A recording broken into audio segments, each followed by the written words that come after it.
Commander Talvik adjusted his optical sensors for the third time in 10 minutes. Certain his equipment was malfunctioning. The readings couldn't be correct. No fleet in recorded galactic history had ever survived passage through the Crimson Nebula, let alone emerged in perfect formation like they were taking a leisurely cruise through safe space. The nebula stretched across 17 light-years of twisted space-time, filled with gravitational anomalies that could tear a starship apart in seconds. Radiation levels spiked to lethal doses that would cook most known species alive within minutes. Ancient ship graveyards drifted throughout the region, silent monuments to thousands of crews who had underestimated its deadly embrace. Yet here came 37 massive vessels, their hulls gleaming silver against the crimson backdrop, moving with mechanical precision that spoke of absolute confidence. Each ship was at least twice the size of a Federation battlecruiser, their design unlike anything in the galactic database.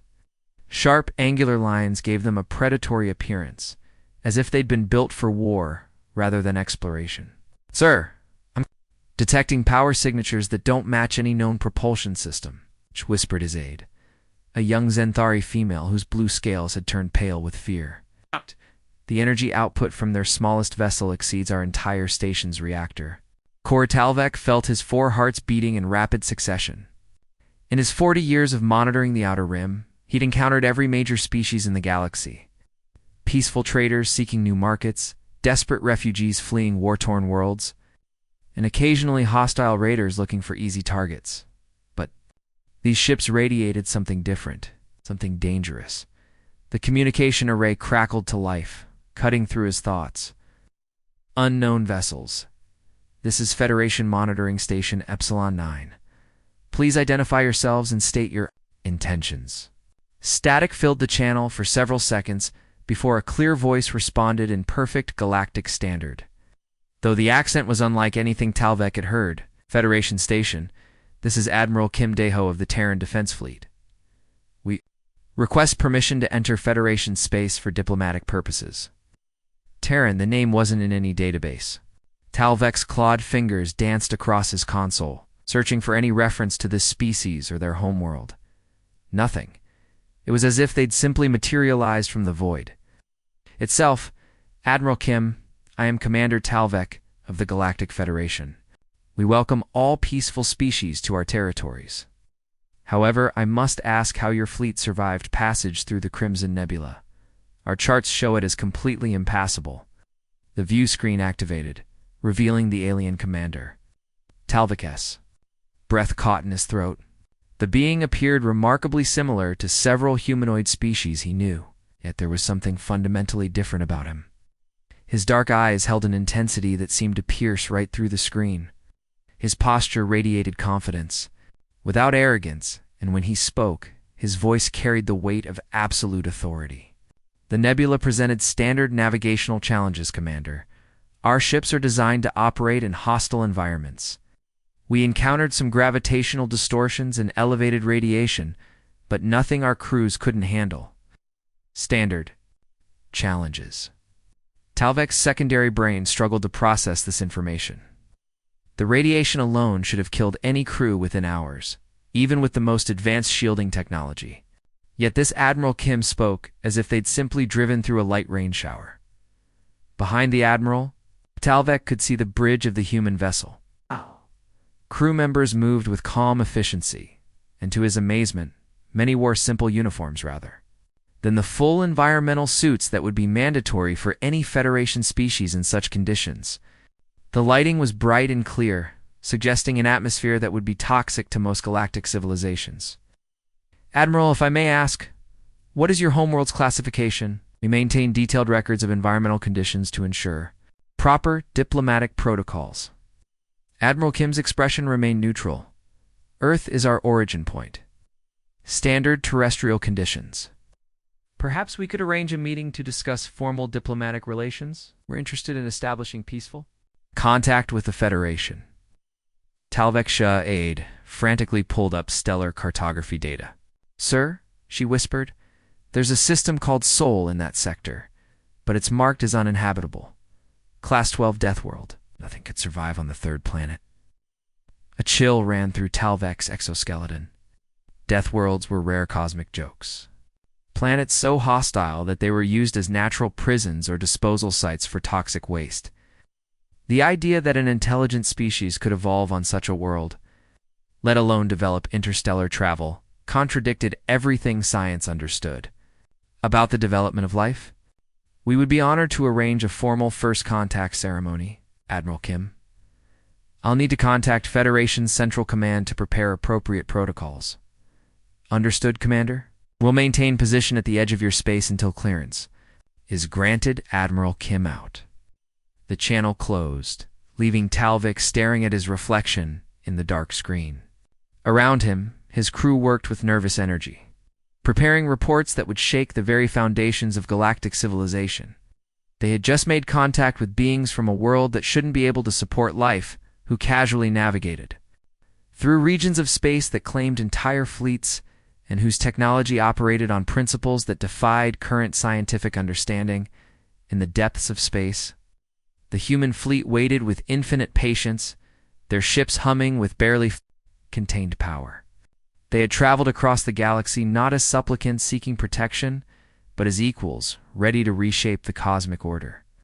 The Federation just didn't know it yet. The docking bay of the Federation, flagship Harmony's Grace, buzzed with nervous energy as the human shuttle approached.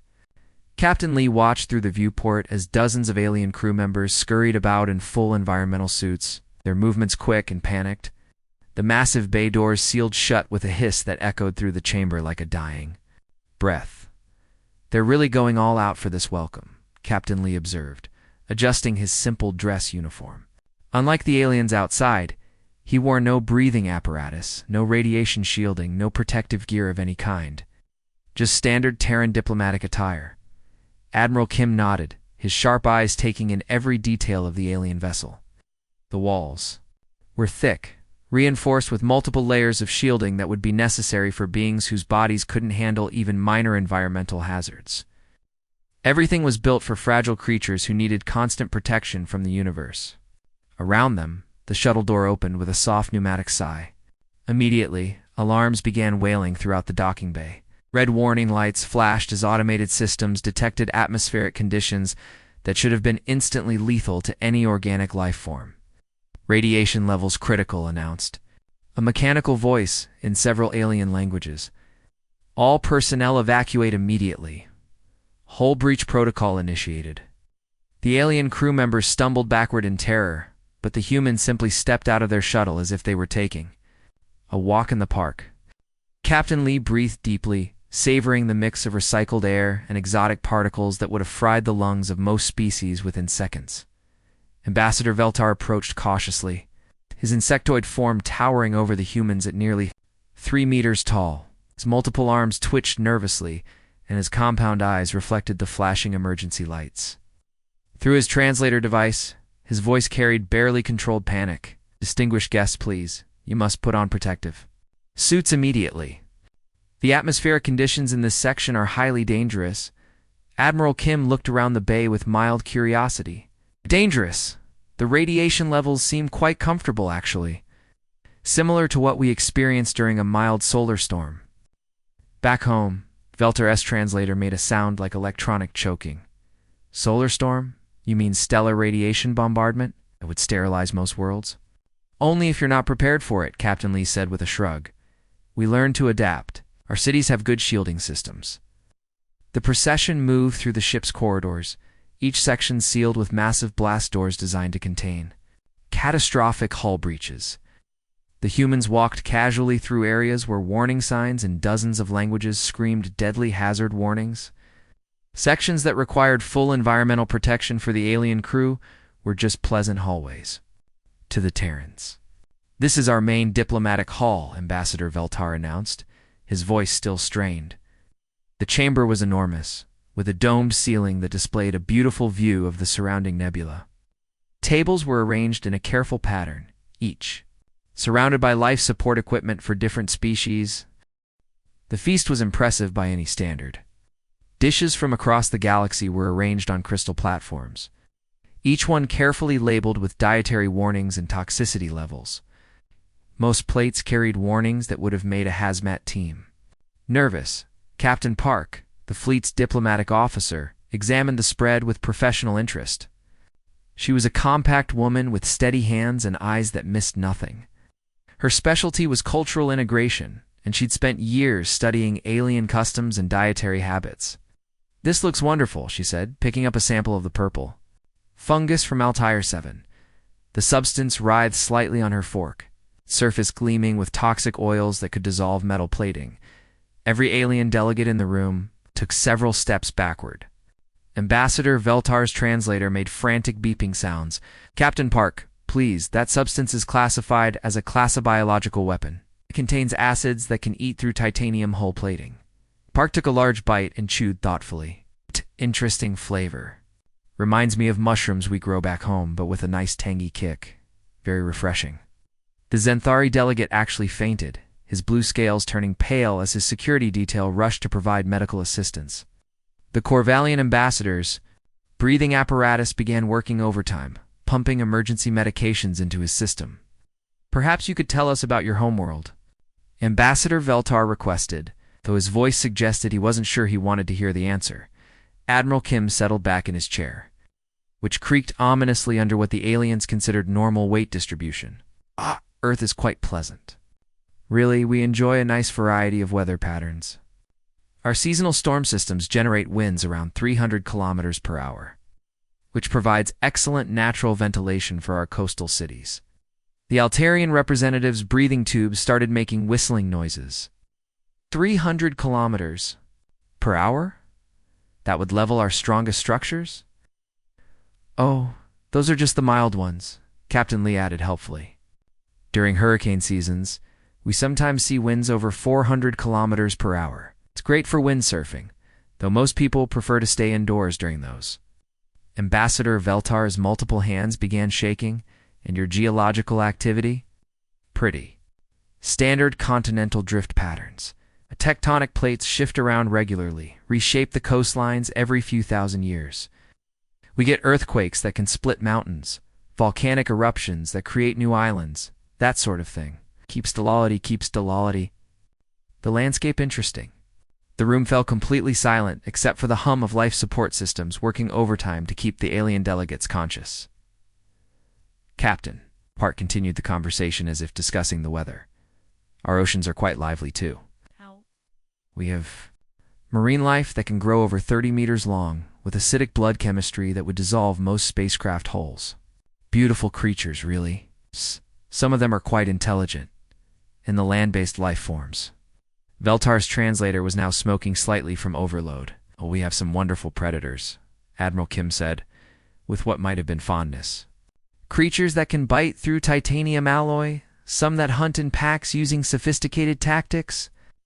Our ancestors learned to coexist with them over millions of years of evolution." The translator device finally gave up with a shower of sparks. Ambassador Veltar stared at the humans in stunned silence. Finally understanding that the Federation hadn't just made contact with another species seeking protection and guidance. They had encountered the galaxy's apex predators. Beings forged in conditions that would serve as hell dimensions for most civilized species, and these terrifying creatures were sitting at their dinner table, casually discussing their nightmare world as if it were a pleasant vacation destination. The piercing wail of emergency klaxons shattered the diplomatic dinner like a hammer through glass. Red warning lights bathed the great hall in an ominous glow as alien crew members scrambled in every direction, their careful composure dissolving into raw panic. "All hands to battle stations."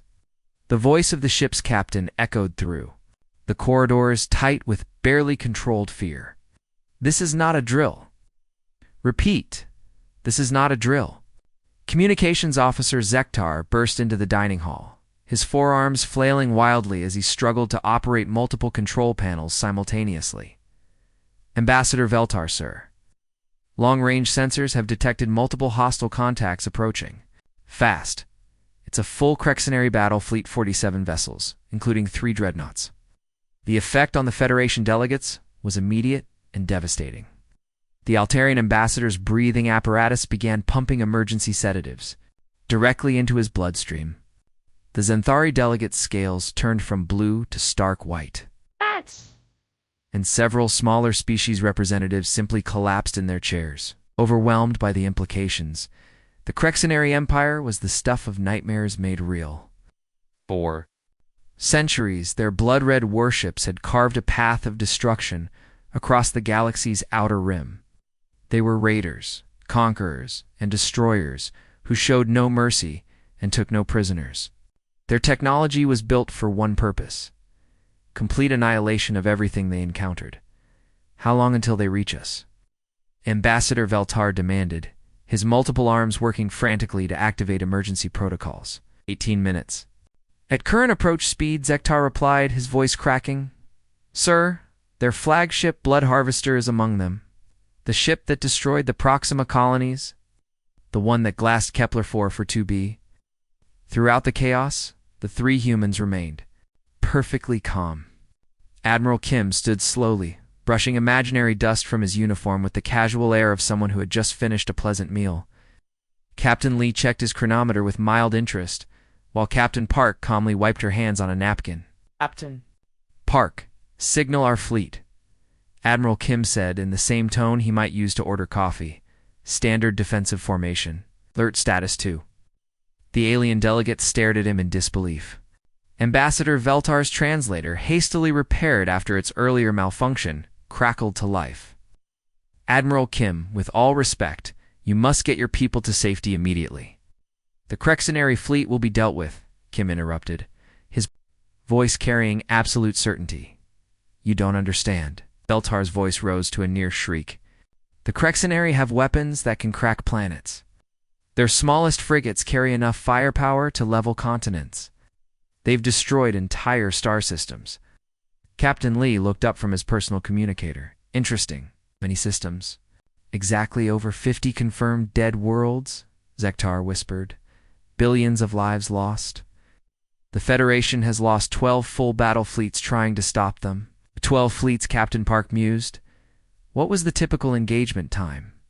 The longest recorded battle lasted 43 minutes before complete Federation fleet destruction. Ambassador Veltar replied, confusion mixing with his terror. Why are you asking tactical questions? We need to evacuate.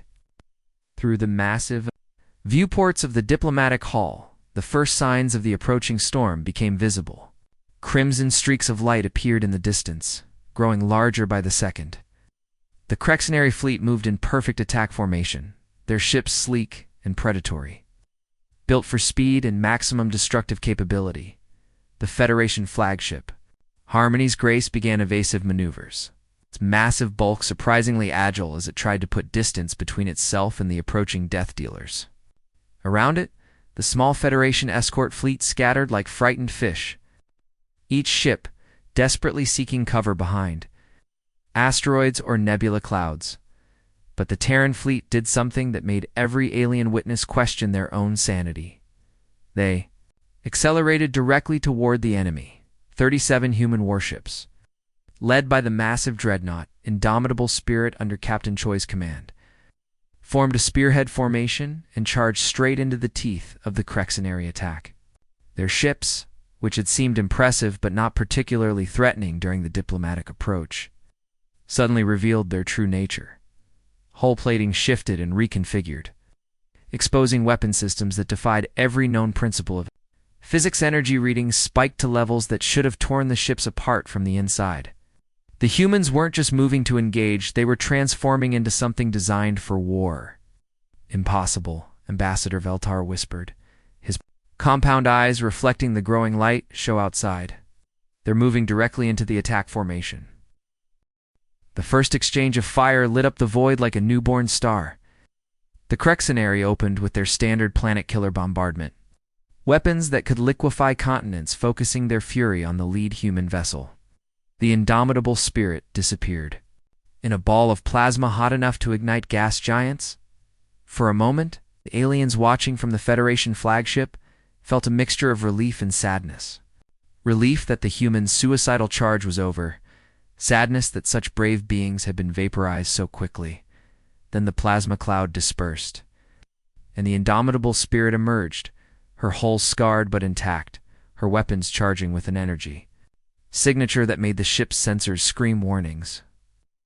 Hull integrity at 94%, Captain Lee reported calmly, reading updates from his fleet coordination system.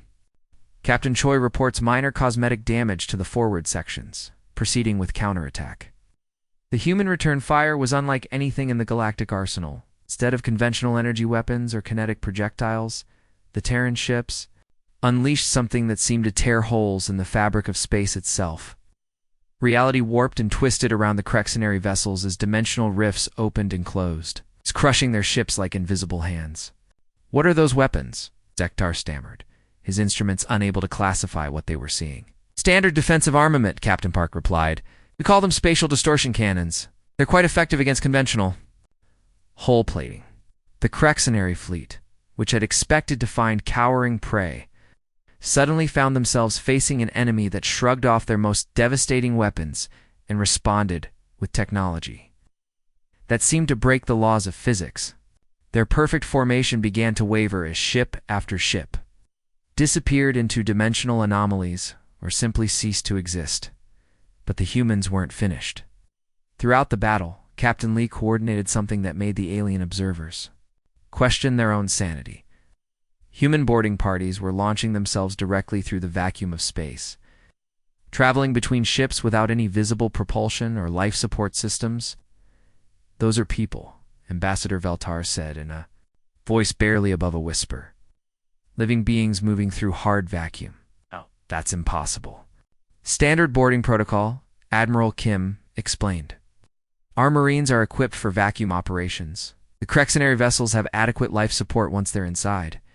The boarding actions that followed were swift and brutal. Humans moved through Crexenary ships like ghosts, peering in corridors and command centers where no living thing should be able to survive. They fought in conditions that would kill most galactic species instantly, using tactics that Federation military doctrine classified as impossible within 3 hours.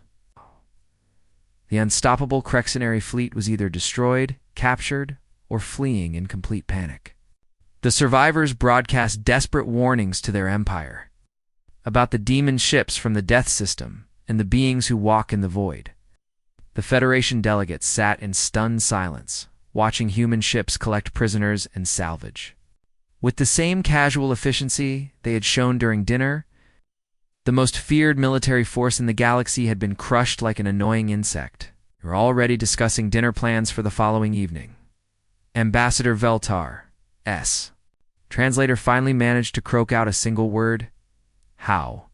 Admiral Kim looked at the scattered debris of what had once been the sector's greatest threat and smiled slightly. "Standard Tuesday afternoon, Ambassador. Standard Tuesday afternoon." The conference room aboard Harmony's Grace felt smaller, somehow, as if the walls themselves were pressing inward under the weight of what had just occurred.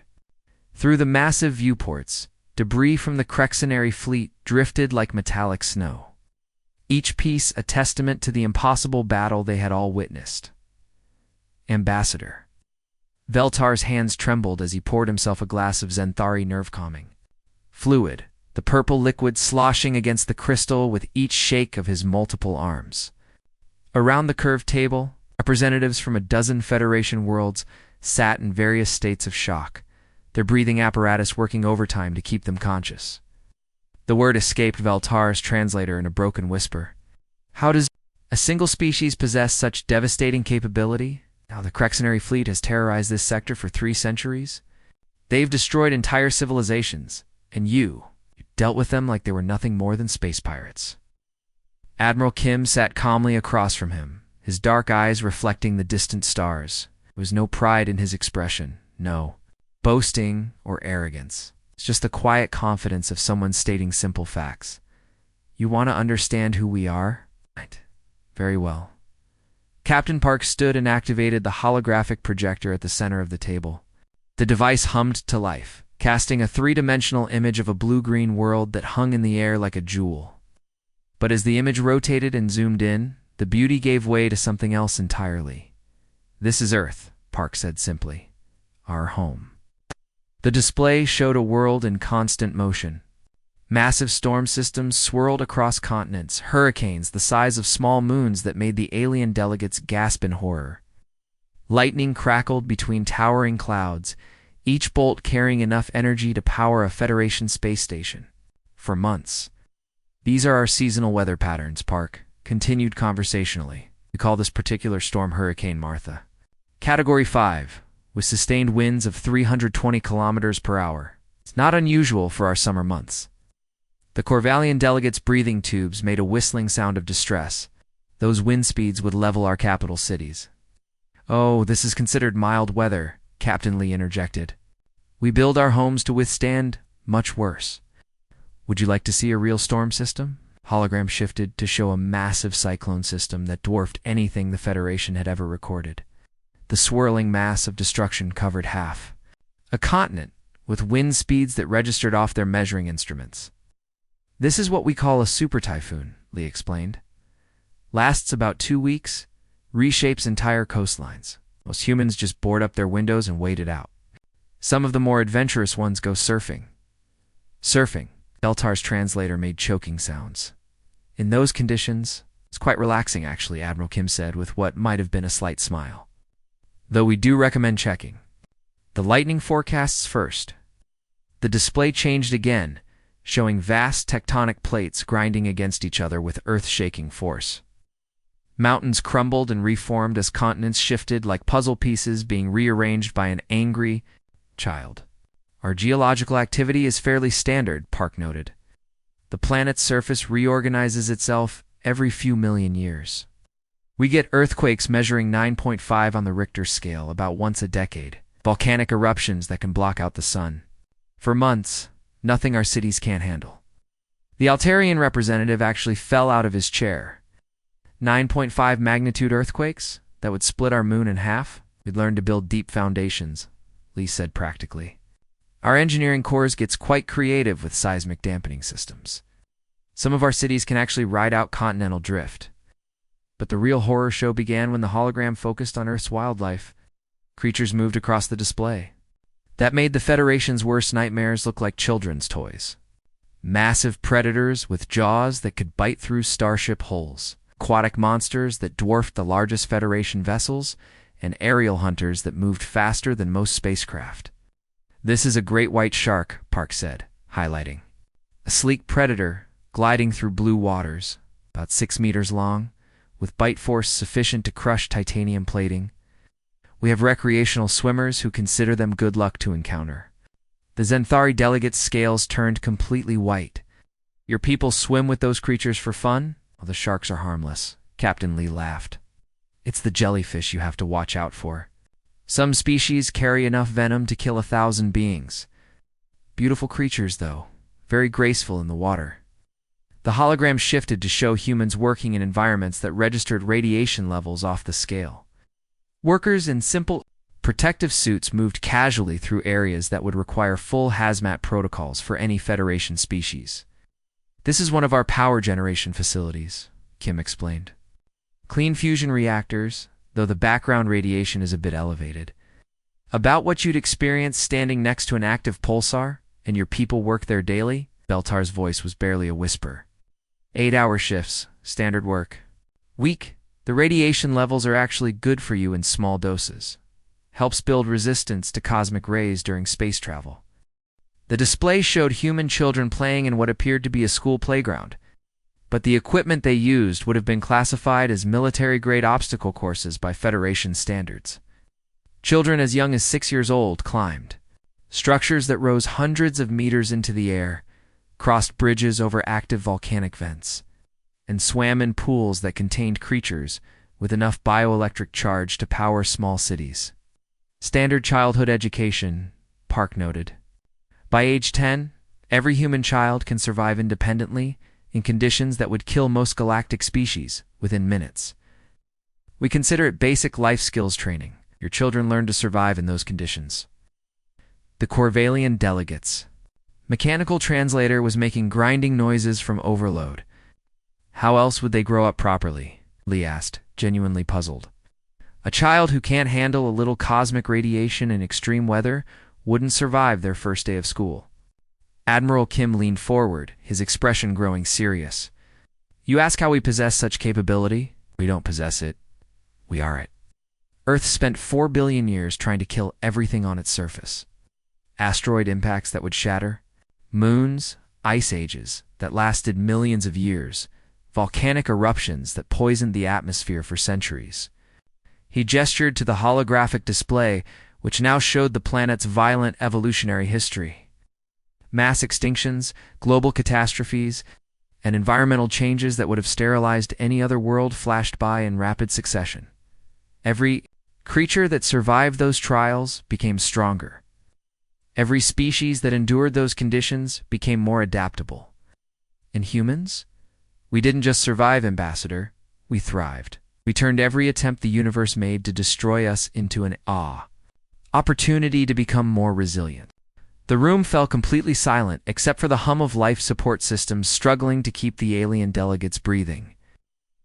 Our cities are built to withstand natural disasters that could destroy star systems, Kim continued. Our defensive installations back home could sterilize solar systems if threatened. It's not because we're warlike, but because anything less robust wouldn't last a single season on Earth. Captain Park nodded grimly. What you witnessed today against the Crexenary fleet? That was a police action by our standards. We used training weapons and minimal force protocols because we didn't want to damage Federation space with collateral effects. Training weapons. Veltar's translator finally gave up completely, sparking and smoking as it tried to process the implications. We don't seek conquest, Ambassador, Admiral Kim said quietly. We simply exist as Earth made us. But understand this. We are not the fragile species you're accustomed to protecting. We are what this galaxy created when it tried to exterminate all life on a single world for 4 billion years. He stood slowly, his human frame somehow seeming to fill the entire room with its presence. We are what happens when a species refuses to die. We are Earth's children, forged in conditions that your scientists classify as impossible. And we view the universe's greatest threats as minor inconveniences. The Federation delegates sat in stunned silence, finally understanding the true scope of what had just entered their carefully ordered galaxy. They hadn't made first contact with another civilization seeking protection and guidance. They had encountered the apex predators of the universe, being so adapted to survival that they considered hell itself to be home sweet home. 6 months had passed since the Battle of the Crimson Nebula, and the galaxy would never be the same again. The news of humanity's existence had spread faster than hyperspace communications could carry it, rippling through Federation space like a shock wave that reached into every corner of known civilization. Captain of the newly established Kepler 442c colony. Watching construction mechs work in conditions that would have been considered impossible just a year ago, the planet's surface was bathed in radiation levels that could cook most organic life within hours. While toxic storms raged across continents with winds that could strip paint from starship hulls, yet human colonists moved about in simple environmental suits, treating the hellish conditions like a slightly inconvenient rainy day. The atmospheric processors are working perfectly, reported Dr. Hahn, the colony's chief terraforming specialist. She was examining readings that would have sent Federation scientists into cardiac arrest. We should have the toxic levels down to merely hazardous within the next 6 months. Merely hazardous was now considered prime real estate by Federation standards. Worlds that had been written off as uninhabitable death traps were suddenly being colonized by species who had learned that humans considered such places starter planets for beginning colonists. The transformation hadn't been limited to terraforming technology. 3 major hostile empires that had terrorized the Outer Rim for centuries had sent formal diplomatic requests for peace treaties within weeks of learning about humanity's military capabilities. The Corvan hegemony, which had enslaved dozens of species, had actually offered to pay reparations to their former victims rather than risk human intervention. Pirates, raiders, and other criminal organizations had simply vanished from most trade routes. The mere possibility that they might encounter a human patrol ship had driven most of them to seek legitimate employment or retire to distant corners of the galaxy, where they hoped Earth's children might never find them. Captain CO, "We're receiving another request from the Altarian colonies," her communications officer announced. "They want to know if you can provide consultation on establishing settlements in their asteroid fields." Asio smiled, remembering when asteroid mining had been considered one of the most dangerous occupations in the galaxy. "Tell them we'll send a team next week. Standard safety protocols should be sufficient."